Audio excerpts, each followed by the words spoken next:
Encore aujourd'hui, des millions de personnes sont victimes de la traite des humains, partout à travers le monde et même au Canada. Les victimes sont souvent des femmes et des enfants utilisés pour la prostitution et le travail forcé. 93% des victimes de la traite des personnes sont des femmes ou des filles. Et là, il y a une jeune fille de 25 ans qui nous vient de l'Estrie et qui a décidé de marcher à travers l'Europe en talons pour lutter justement contre le trafic des jeunes filles. Son voyage a duré 9 mois. Eh bien, on va la rencontrer.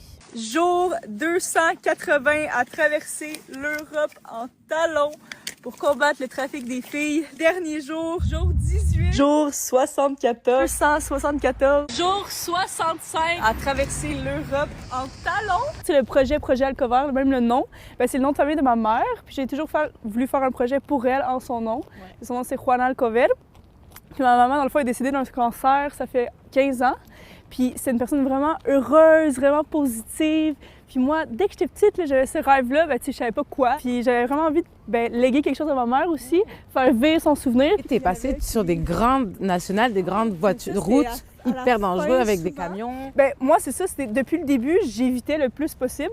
Première journée de mon voyage, en fait, je me fais mettre de côté par la police. Là, je suis comme, ça va être long, tu sais. Mon Dieu Seigneur, le danger extrême de la route nationale continue à full force. Il pleut, c'est juste des camions à 90 km/h à côté de moi. Une petite erreur, puis c'est capote. Tu as choisi le sujet de la traite des femmes et des filles. Pourquoi ça?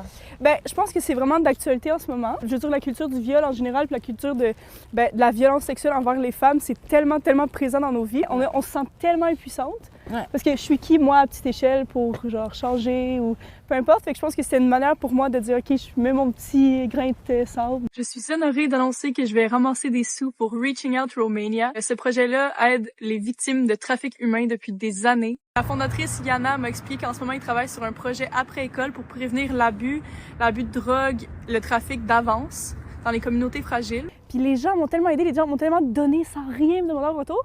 Puis tous les gens qui me demandaient, qu'est-ce que tu fais? Ça, c'était la question à chaque fois. Je marche en Europe contre le trafic. C'est comme s'ils comprenaient, même s'ils me disaient, c'est fou. Les gens sont tellement bons, la grande majorité. Au fond d'eux, il y a une bonne personne qui veut aider. Mon rêve, ce serait de faire 1000 km dans tous les continents du monde. Oh nice! Fait que le Québec, à some point, va s'en venir, je sais pas quand. De 2014 à 2024, plus de 5000 affaires de traite de personnes ont été déclarées par les services de police au Canada. Et les victimes sont souvent des femmes autochtones. Tout ça n'est que la face visible de l'iceberg. À Montréal, Lila Mouche pour Nouveau Info.